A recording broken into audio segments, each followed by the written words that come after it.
Today we were talking about the limits of training journalists in conflict-related settings, and there are very many limits and challenges, just in terms of corruption,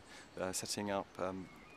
news organisations in places where there are very few physical resources, and also the kind of physical threats placed on journalists. And what I was talking about today was actually adding another dimension to that list, and that was to point out that journalists also face emotional challenges, and that in conflict settings, particularly places like DRC, somewhere like around 5.4 million people have died in the fighting over the last 10 years. And so how do you prepare journalists to work in an environment which is saturated with violence and its legacy?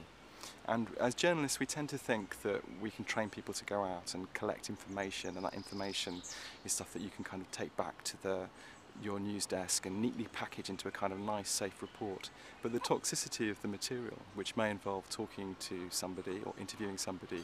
who's describing what it's like to be raped over a long period of time, or describing what it was like to see their family members killed in front of them,